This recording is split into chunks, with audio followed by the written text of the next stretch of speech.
तो welcome back to another video. और आज के अब इस लेक्चर में हम थोड़ा उर्दू में ही बात करेंगे बिकॉज आई थिंक दैट आपको उर्दू में थोड़ा ज़्यादा अच्छा समझ आएगा। बिकॉज जो हमारी मदर टंग होती है, अगर हम उसमें स्टूडेंट को समझाते हैं तो उसमें वो ज़्यादा अच्छा उसको क्लियर कॉन्सेप्ट के साथ समझ सकता है as compare to the other foreign language. So आपकी शिकायत ये थी कि अभी भी आपको रीडिंग पैसेजेस समझ नहीं आ रहे और उसकी ट्रिक्स आपको समझ नहीं आ रही इध इवन आपको क्लोज पैसेज का भी फॉर्मेट समझ नहीं आ रहा। No problem, we have 2 weeks again. We can obviously excel in this terminology of English paper 1. So अब मैं करूँगा आज के इस लेक्चर में ये कि मैं रीडिंग पैसेज नंबर 2 जो हमने कल सॉल्व किया था, 2 पैसेजेस को आज हम पूरा सॉल्व करके उसके एमसीक्यूज़ को चेक मार्क करेंगे। और let's suppose I am a student and student मैं हूँ एक अच्छी इंग्लिश का, हाई वोकेबलरी का, हाई वोकेबलरी का स्टूडेंट हूँ मैं। और मैं फाइनल टर्म में पेपर में अपने बैठ के इंग्लिश का रीडिंग पैसेज सॉल्व कर रहा हूँ। तो मैं किस तरीके से उसको सॉल्व करूँगा, तो आपको वो तरीके दिखने होंगे ताकि आपको भी अंदाज़ा हो जाए कि किस तरह मैं प्रिपरेशन करके गया हूँ। तो सबसे पहले मैंने प्रिपरेशन कैसे की मैं वो बताना चाह रहा हूँ कि मैंने इस तरह प्रिपरेशन की अपने फाइनल एग्जामिनेशन के लिए, इंग्लिश के लिए। नंबर 1 मैंने वोकेबलरी याद की। वोकेबलरी सिर्फ याद करना नहीं, उसको सेंटेंसेस में डेली रूटीन में यूज़ करना और मेमोराइज करना। तो वोकेबलरी मैंने कहाँ से याद की, मैंने इंग्लिश के पास्ट पेपर्स के रीडिंग पैसेजेस से जो अननोन वोकेबलरी थी उसको आइडेंटिफाई करके मैंने उसके नेट से, गूगल से, डिक्शनरी से मीनिंग्स निकाल के उनको यूज़ किया। तो मेरी वोकेबलरी इससे स्ट्रांग हो गई। नंबर 2 मैंने वीडियोस यूट्यूब पर देखी इंग्लिश में, डॉक्यूमेंट्रीज या कुछ अदर चीज़, जिससे मेरी इंग्लिश की लिसनिंग अच्छी हुई, वीडियोस सुनकर इंग्लिश की। और थर्ड वन मैंने ऐसी तैयारी की कि मैंने सेल्फ स्टडी बहुत अच्छी की। तो इससे भी ज़्यादा अच्छी मेरी, क्योंकि सेल्फ स्टडी में आपके पास पेपर्स, आपकी बुक्स, नॉवेल्स वगैरह सब कुछ आ जाती हैं। तो इस तरीके से मैं एक हाई वोकेबलरी का स्टूडेंट बन गया जिसकी इंग्लिश बहुत ज़्यादा अच्छी है। तो नाउ अब मैं उसको सॉल्व करने के लिए पेपर में हूँ। तो मेरे सामने कुछ इस तरीके का रीडिंग पैसेज नंबर 2 आया है और मैं इसको सॉल्व कर रहा हूँ ताकि मुझे पूरा नंबर्स मिलें। तो चलिए इसको सॉल्व करते हैं। So imagine if you got paid to climb 30 to 40 foot tall trees in beautiful southeastern Oklahoma. तो सबसे पहले मैंने ये 30 to 40 को हाईलाइट किया क्योंकि ये मेरे पास कीवर्ड है, मुझे इससे कुछ चीज़ मिल सकती है क्वेश्चन में जाके। तो इसलिए मुझे लगा कि हाँ ये यूज़फुल है, तो मैंने इसको हाईलाइट कर लिया ड्यूरिंग पेपर जल्दी से। South eastern is also a great term to highlight but it can be skipped, no problem. I can't have but think how terrifying. तो टेरिफाइंग का मुझे क्योंकि मतलब पता था, क्योंकि मेरी स्ट्रॉन्ग वोकेबलरी थी, तो मुझे उलझन नहीं हुई है, मुझे कन्फ्यूज़ नहीं हुआ मैं कि मुझे टेरिफाइंग का मतलब नहीं पता। अच्छा, फॉर एग्जाम्पल यही अगर मैं सिनेरियो इस वक्त प्रैक्टिस की बेस पर करूँ, let suppose I am not in the examination, I am practising in my home और मुझे टेरिफाइंग अननोन वर्ड लगा, तो अब मैं क्या करूँगा, मेरे पास ब्राउज़र है, मैंने उसको ओपन किया। चेक करो मैं किस तरह कर रहा हूँ। मुझे ये अननोन वर्ड टेरिफाइंग लगा और मुझे इसका मतलब नहीं पता, अब मैं कंफ्यूज हो गया। But okay, it is good कि मैं जो हूँ ना अभी, मैं प्रैक्टिस मोड पे हूँ, मैं फाइनल एग्जामिनेशन में नहीं हूँ, मैं प्रैक्टिस मोड पे हूँ। तो मैं क्या करूँगा, मैं जल्दी से, क्योंकि मैं प्रैक्टिस में हूँ, मुझे टेंशन नहीं है, मुझे आराम से, मेरे पास टाइम है, मैं मीनिंग निकाल सकता हूँ। मैं टेरिफाइंग लिखूँगा गूगल पे, टेरिफाइंग, और टेरिफाइंग पर क्लिक कर लूँगा। ये मीनिंग उर्दू पे नहीं, सिर्फ टेरिफाइंग पे। ओके। तो यहाँ पर टेरिफाइंग का मतलब क्या हो रहा है, कॉजिंग ग्रेट फेयर और ड्रेड, या फिर एक्सट्रीमली फ्राइटनिंग। अब ये थोड़ा मुझे अलग से मुझे कंफ्यूज कर रहा है, तो मैं इसकी मीनिंग पर जाऊँगा। कॉजिंग एक्सट्रीम फेयर मतलब एक एक्सट्रीम डर सा मुझे लग रहा है। देखो, एक वर्ड होता है हमारे पास terrible, terrible means amazing something. कल मैंने टेरिफाइंग का मतलब अमेजिंग ही बताया था, but amazing in the sense of fear. तो राइट नाउ यही वर्ड मैं यूज़ कर सकता हूँ, causing extreme fear, and it is an adjective. Adjective क्या होता है, डिस्क्राइबिंग वर्ड, जो कि किसी सिचुएशन को डिस्क्राइब कर रहा हो, that is known as adjective. तो टेरिफाइंग मैंने प्रैक्टिस मोड पे देखा, कॉजिंग एक्सट्रीम फेयर। तो इसका मैं अगर सेंटेंस देखूं ताकि मुझे क्लियर हो जाए, the terrifying events of the past few weeks, यानी कि जो टेरिफाइंग यानी कि जो डरनाक यानी खौफनाक इवेंट्स थे वो पास्ट वीक में हुए थे। तो मुझे यहाँ से टेरिफाइंग का मतलब पता चल गया। तो अब मैं जल्दी से बैकअप करता हूँ और जल्दी से मैं रीडिंग करता हूँ। But okay, I can't help but think how terrifying. अब फॉर एग्जाम्पल मैं पेपर में हूँ तो मुझे टेरिफाइंग का मतलब पता है, तो मैं आगे बढ़ जाऊंगा। How terrifying it means how fearful and खतरनाक, उर्दू में बोले तो। येट, मगर, येट का मतलब है फिर भी। What an amazing view, terrifying तो है, डरावना तो है, मगर क्या अमेजिंग व्यू है।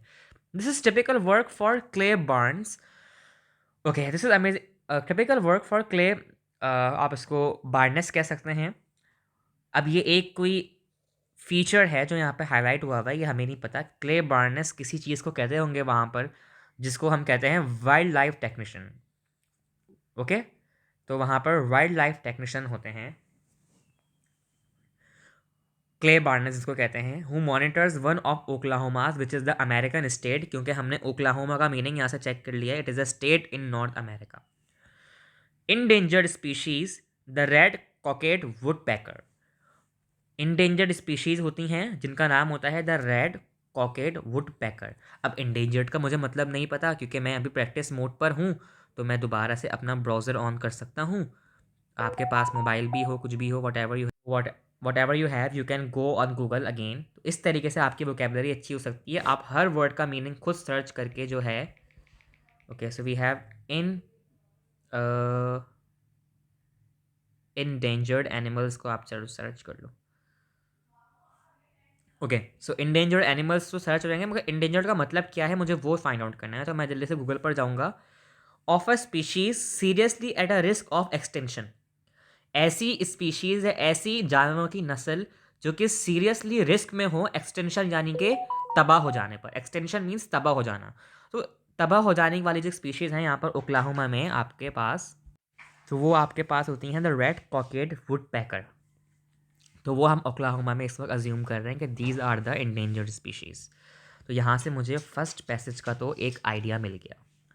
तो अब मुझे ये चीज़ समझ आ गई कि फर्स्ट पैसेज जो है मेरे लिए इतना यूज़फुल है और मैं इसको आगे के लिए वर्कफुल कह सकता हूँ। मुझे इसका मतलब समझ आ गया तो मैं ऑब्वियस सी बात है, मैं पूरा सेंटेंस में पूरा एमसीक्यू इसको सॉल्व कर पाऊंगा ना। इन केस अगर मुझे मतलब ही समझ नहीं आएगा तो मैं फिर इसको समझ कैसे पाऊंगा। इसके लिए मुझे वोकैबुलरी स्ट्रॉन्ग करनी पड़ेगी। ओके, सो अगेन मैं इसको बॉक्स के अंदर कर रहा हूँ, हाईलाइट तो आप खुद कर दोगे पेपर के अंदर। मैंने अभी जो चीज़ें हाईलाइट की थी मैं उनको दोबारा से आपके सामने हाईलाइट कर रहा हूँ। 30 foot tall, terrifying but amazing view, this typical word Clay Barnes wildlife technician who monitor Oklahoma's endangered species जिनका नाम था रेड कॉकेड वुड पैकर। तो ये मेरे की टर्म्स हैं। आगे बढ़ जाते हैं। अब जाहिर सी बात है पेपर में तो इतना टाइम नहीं लगने का ना, तो मैं भी समझा रहा हूँ। पेपर में तो आपको जो मैंने ये एक पैसेज समझाया ना, एक पैराग्राफ, या आपको कुल मिला के पूरा पैसेज करना होगा आपको इतने टाइम में, ठीक है। क्योंकि अभी आपकी प्रैक्टिस नहीं है तो मैं वो करवा रहा हूँ। Okay, so he examines trees to find tiny. उसने ट्रीज यानी कि वाइल्ड लाइफ टेक्नीशियंस ने ट्रीज को यूज़ किया to find tiny 3 inch holes. Again my highlight word, 32 feet above his head. Okay, signs of occupation मेरे ने यहाँ पर की टर्म है, are shown by a small hole in life in the life pine tree. Okay, with tree resin trails around the hole. अब इसका मतलब मुझे समझ नहीं आया। विथ ट्री यानी कि दरख्त के साथ, समझ आ गया। कुछ रेजन ट्रेल्स होती हैं, एक कोई पर्टिकुलर ट्री की कोई चीज़ होगी, रेजन ट्रेल्स जिसको हम कहते हैं, वो अराउंड द होल, होल के पास थी, ठीक है ना। तो इस तरीके से मैंने इस पैसेज नंबर यानी कि पैराग्राफ नंबर 1 और 2 का दोनों का मतलब को समझ लिया, ठीक है ना। तो क्योंकि अब फुल पैराग्राफ में तो हम नहीं जाएंगे क्योंकि इसके लिए बहुत टाइम कंज्यूम होगा, तो मैं इसके कुछ दोबारा से एमसीक्यू सॉल्व कराता हूँ अच्छे तरीके से ताकि आपको समझ आए सबका मतलब। So okay, the phrase science of occupation line number 5 most clearly indicates the. अब सबसे पहले आपको क्या करना है, आपको सारे ऑप्शंस पढ़ने हैं इस क्वेश्चन को पढ़ने के बाद पेपर के अंदर। आपको पता है signs of occupation line number 5 में किससे ज़्यादा क्लोजली इंडिकेट या मैच कर रहा है और वो क्या इंडिकेट कर रहा है। इसका मतलब ये नहीं है, बहुत से बच्चे क्या गलती करेंगे, वो समझेंगे कि साइन ऑफ ऑक्यूपेशन का मतलब क्या है। नो, साइन ऑफ ऑक्यूपेशन किस की तरफ इशारा कर रहा है, क्या इंडिकेट कर रहा है, हमें वो ढूंढना है, उसका मतलब नहीं ढूंढना। तो वो इशारा किसकी तरफ कर रहा है, mark areas in the trees, okay, symbols used to locate certain trees, okay, procedure of cleaning holes in trees, okay, cavities used for living in tree branches, ठीक है। तो अब ट्रिक गौर से सुनना, और अपने दिमाग में हमेशा हमेशा के लिए बिठा लेना। क्या पैसेज के अंदर किसी कैविटी वर्ड का जिक्र हुआ है? नो। तो मैं ऑप्शन डी को एलिमिनेट कर सकता हूँ अज्यूम करके, हालांकि हो सकता है डी ऑप्शन, बट क्योंकि कैविटीज का जिक्र नहीं हुआ है तो मैं कैविटीज को मैं ला नहीं सकता। देखो ना, कैविटीज एक अननोन चीज है। जब भी कोई एमसीक्यू के ऑप्शन में अननोन वर्ड या फ्रेज आए जस्ट लाइक कैविटी, उस ऑप्शन को एलिमिनेट कर दो। Strategy number 1 for reading passages. तो यहाँ से मेरा कैविटी वाला ऑप्शन क्लियर हो गया, कट हो गया, क्योंकि मुझे देखो, जब भी आपको रीडिंग पैसेज में मसला होता है ना, तो आप एक चीज़ यूज़ करते हो that is known as the elimination strategy. For example, मुझे ये MCQ 21 समझ नहीं आया तो मैंने क्या किया, मैंने इसके लिए एलिमिनेशन स्ट्रेटजी यूज़ की। एक तो वो होता है कि MCQ समझ आ गया तो वो तो सोने पे सुहागा, वो तो बहुत ही अच्छी बात हो गई, मगर फॉर एग्जाम्पल मैं अटक गया तो मैं एलिमिनेशन स्ट्रेटजी करूंगा, यानी कि जो अननोन वर्ड्स हैं उनको एलिमिनेट कर दूंगा। तो जब कैविटी शो ही नहीं हुआ, हाँ होल शो हुआ है मेरे पास, होल वर्ड शो हुआ है, होल का मतलब कैविटी तो होता है बिल्कुल, मगर कुछ बात हजम नहीं हो रही, कैविटी मेरे नया वर्ड है तो मैं इसको एलिमिनेट कर दूंगा। बहुत से बच्चे क्या करेंगे, होल समझ के ना इसको टिक कर देंगे, बट होल कैविटी से रिलेट करता है, बट कैविटीज यूज ही नहीं हुई तो हम क्यों करें। अननोन वर्ड वाले को मैंने एलिमिनेट कर दिया, मेरे पास बचे 3 ऑप्शन। आसानी हुई या नहीं हुई? बिल्कुल हुई। Marked areas in trees. मुझे ये बताओ लाइन नंबर 5 में जाकर, ये जो मेरे पास, इसको मैं ज़रा दोबारा से हटा दूँ। He examines trees to find tiny 3 inch holes. उसने तो इंच होल्स की बात की है, यहाँ पर कोई मार्क्ड एरियाज की बात हुई है क्या? नहीं हुई। होल्स की बात हुई है मगर मार्क्ड एरियाज की बात तो नहीं हुई। तो चलो आगे पढ़ते हैं, उसको समझते हैं कि क्या हुई है। चलो, 30 to 40 feet above is at, ये भी कोई ऐसा खास टर्म नहीं है जो मार्क्ड एरियाज को रेफर करे। Signs of occupation are shown by a small hole in a life pine tree. Again small hole की बात हो रही है, मार्क्ड एरियाज की बात नहीं हो रही। With tree resin trails around the hole. अब ये बड़ी इंपॉर्टेंट टर्म है, tree resin trails around the hole, but again resin trails are not the marked areas of trees. Okay, तो हम इसको भी एलिमिनेट कर सकते हैं। Marked areas in trees, hole की बात हुई है मगर कुछ एरियाज पर, देखो ना, एरियाज जब यूज करते हैं जब वहां पर मुझे कोई पर्टिकुलर चीज बताई होती है। यहाँ पर कोई पर्टिकुलर एरिया नहीं बताया मुझे ट्री का, यहाँ पे मुझे एक होल बताया गया, तो मैं होल की बुनियाद पर इसको ऑप्शन को टिक नहीं कर सकता। ठीक है, एलिमिनेट कर दो। बात हो रही है साइंस ऑफ ऑक्यूपेशन की। Symbols use to locate certain trees. क्या यहाँ पर कोई ऐसे सिंबल्स की बात की गई है जो कि ट्रीज को लोकेट करने के लिए यूज की जा रही हो? ठीक है, आओ देखते हैं। सिंबल्स यूज यानी कि he examines trees to find tiny, एक वर्ड हो गया ये number 1। Signs of occupation number 2 are shown by a small hole in a life pine tree. तो साइंस ऑफ ऑक्यूपेशन का मतलब यहाँ पर एक चीज है, sign word is as similar to symbol. कैसे? आप बोलोगे नो सर, सिंबल से रिलेट नहीं करता, मैं बोलूँगा करता है। देखो, साइन एक सिग्नल है, एक सिग्नल है। एक सिग्नल कब मिलता है मुझे? जब मुझे उसका सिंबल पता चलता है। फॉर एग्जाम्पल, मैं गाड़ी रोड पर ड्राइव कर रहा हूँ और मैं जा रहा हूँ, रेड सिग्नल मुझे मिल गया, तो मैं यही बोलूँगा ना, रेड सिंबल देखकर मुझे सिग्नल का अंदाज़ा हुआ। तो इसी तरह जो आपका एग्जामिनर है वो एग्जामिन कर रहा था, तो उसने साइंस ऑफ ऑक्यूपेशन यानी कि symbols use to locate certain trees को यूज़ किया ताकि वो अपनी डिज़ायर्ड टर्म तक पहुंच सके। चलो ऑप्शन सी को देखते हैं, क्या पता वो भी सही हो। Procedure of cleaning holes in trees, क्या वो वहां पर सफाई कर रहा था होल के अंदर? कोई ऐसी बात लिखी है पैसेज के अंदर? No, never. तो मेरे पास एक ही ऑप्शन बचता है, symbols use to locate certain trees. तो अब मैं ये चेक करूंगा सबसे एंड में, क्या सिंबल्स वर्ड रिलेट कर रहा है साइंस ऑफ ऑक्यूपेशन से? जब तक कोई सिंबल नहीं मिलेगा, जब तक मुझे कोई, कहते हैं ना, एक वो नहीं मिलेगा मुझे, क्या कहते हैं, एक एविडेंस नहीं मिलेगा, तो एविडेंस को मैं किससे रेफर करूंगा? सिंबल से। एक सिंबल मुझे मिलेगा जिससे मैं एविडेंस निकाल के साइन उसका शो करूँ। तो B is the correct answer for me right now in this MCQ। Okay, number 22 पर आते हैं। According to the author, which act is helpful for the revival of the endangered red cockaded woodpecker. Okay, तो अभी तो क्योंकि हमने आगे का पैराग्राफ पढ़ा नहीं है, तो हम इसको कंक्लूड भी नहीं कर सकते। तो जो है, ये आपका काम है कि आप इसको जिस तरह मैंने आपको अभी टिप बताई उस तरीके से आप सॉल्व करें रीडिंग पैसेज को। मैंने आपको कहा था I am very very angry on you, आपने मुझे ए की यू की लिसनिंग सेंड नहीं की होमवर्क में। और लिसनिंग छोड़ें, आपने मॉडल पेपर 1P1 जो मैं इस वक्त आपके सामने सॉल्व करा रहा हूँ, मैंने उसकी आंसर कीज़ आपको सेंड की थी, but you didn't send me that. आपने वो मुझे अभी तक नहीं भेजी हैं, तो वो आपको मुझे हर हाल में करके भेजनी है। MCQ नंबर 1 से लेकर MCQ नंबर 26 तक आपको मुझे सॉल्व करके भेजना है ताकि मैं उसको चेक कर सकूँ। ठीक है, ओके। मॉडल पेपर क्लास 9, हाँ ये आपका टास्क है। तो इस तरीके से आप रीडिंग पैसेजेस को सॉल्व कर सकते हो। पास पेपर्स की प्रैक्टिस करो और सॉल्व करते जाओ।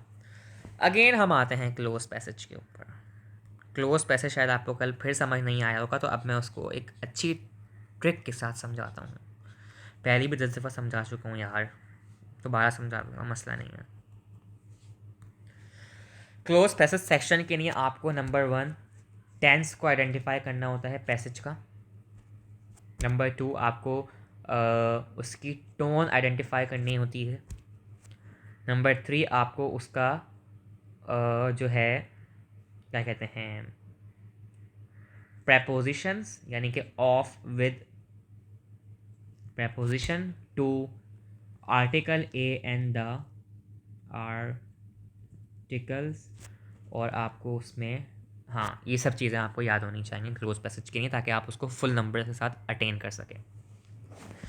So now let's read the close passage. Opera is something and it is singular. It is singular. Refer, singular के साथ सिंगुलर वर्ड आएगा तो रेफर इज रॉन्ग, एस लगेगा, REFERS। जब भी कोई सिंगुलर टर्म होती है एक उसके साथ एस लगता है, यानी कि रेफर के साथ रेफर्स होगा। तो यहाँ पर मैं चेक कर सकता हूँ the underline word labelled as one in the given passage should be replaced with, refer का हो जाएगा refer. So B is the correct answer. 27 का बी करेक्ट आंसर होना चाहिए। मैंने पैसेज पढ़ा ही नहीं, सिर्फ 2 वर्ड्स पढ़ के मैंने करेक्ट आंसर चेक कर दिया। आप चेक करो एक इंग्लिश हाई लेवल स्टूडेंट का, आप उसकी जो है ना, आप उसका माइंड सेट चेक करो जिसकी इंग्लिश बहुत हाई लेवल की है। वो पैसेज पढ़ भी नहीं रहा, 2 सेंटेंस पढ़ के उसने MCQ 1 को क्लोज पैसेज के टिक कर दिया। उसका टाइम भी बचा, उसको सॉल्व करने की स्ट्रेटजी भी आई, क्योंकि उसको singular subject verb agreement tense tone preposition articles का आइडिया था पहले से। अगर आपको आइडिया ही नहीं होगा तो आप कैसे सॉल्व करोगे। तो opera refers to a dramatic art form. अब अभी प्रेजेंट सेंटेंस, प्रेजेंट चीज़ से ले, टेंस कौन चल रहा है, प्रेजेंट चल रहा है, क्योंकि वो रेफर करती है। ऑरिजिनेटिंग इन यूरोप, ठीक है, यूरोप से ऑरिजिनेट होती है। In which the emotional content is conveyed, जिसमें इमोशनल कॉन्टेंट जो होता है वो कन्वेड यानी कि पास किया जाता है to the audience as much as through music. जितना म्यूजिक से पास किया जाता है उतना ही कन्वे किया जाता है इमोशनल कंटेंट आपका जो है यूरोप से निकल के जो पास आउट किया था। अच्छा, इसका मतलब इस पैसेज को समझने वाली कोई बात नहीं है, आप आगे बढ़ सकते हो विदाउट अंडरस्टैंडिंग भी। Both vocal and instrumental as it is through the lyrics. इतना ही वोकल टोन में, इतना ही इंस्ट्रूमेंट्स की फॉर्म में होता है जैसे आप लिरिक्स को पास आउट कर रहे हो। Bye contrast, bye contrast is a transition word, it means on the other hand, इसके अलावा, यानी कि इससे डिफर करता हुआ, इससे डिफरेंट अगर बात करो by contrast. Musical theatre, okay, musical theatre and actors dramatic performance is primary and the music play a lesser role. The drama in opera is presented using the primary elements of the theatre such as scenery. अब इसके कुछ part सब topics आ गए, costumes, acting. However, जबकि the words of the opera और libretto are sing rather than spoken. तो यहाँ से मैं चेक कर सकता हूँ कि एक टर्म है स्पोकन और एक टर्म है सिंग। क्योंकि अब मेरी इंग्लिश अच्छी है तो मैं क्या करूँगा, मुझे पता है spoken is the past participle form. अब ये आपको नेट से खुद सर्च करना होगा, past participle present perfect tense खुद पढ़ना होगा आपको, मैं नहीं सिखा सकता, इतना टाइम नहीं है कि मैं आपको टेंसेस लेकर बैठ जाऊँ। अगर स्पोकन पास्ट पार्टिसिपल है तो सिंग की पास्ट पार्टिसिपल फॉर्म क्या होगी, sung. Libretto are sung rather than spoken. तो यहाँ पर underline word label as 3 should be replaced with sing. किससे रिप्लेस आना चाहिए, संग से। तो A is the correct answer. मैंने 2 MCQs को ऐसे ही टिक कर लिया without again reading the passage. The singers are accompanied by a musical ensemble ranging from a small instrumental ensemble towards a full symphonic orchestra. अच्छा, यहाँ पर musical ensemble का मतलब मुझे नहीं पता, लेट सपोज, तो मैं इसको एक कॉन्टेक्चुअल मीनिंग में ले सकता हूँ। कॉन्टेक्चुअल मीनिंग, अगर आपको किसी चीज़ का मतलब एग्जाम के अंदर नहीं आ रहा तो आप उसको पैराग्राफ से मीनिंग निकाल सकते हो। कैसे, सिंगर्स आर अकम्पेन्ड, यानी कि सिंगर्स जो होते हैं वो खुद ज़बरदस्ती उसमें मतलब मुब्तला हो जाते हैं। बाय अ म्यूज़िकल इंसेम्बल, एक टर्म ले लो, म्यूज़िकल इंसेम्बल एक टर्म जिसमें उसके सब टॉपिक्स हैं, जिसमें ranging from small instrumental ensemble, जिसमें आपका एक स्मॉल इंसेम्बल होता है, toward a full high class symphonic orchestra. Towards, और यहाँ पर है फ्रॉम। फ्रॉम,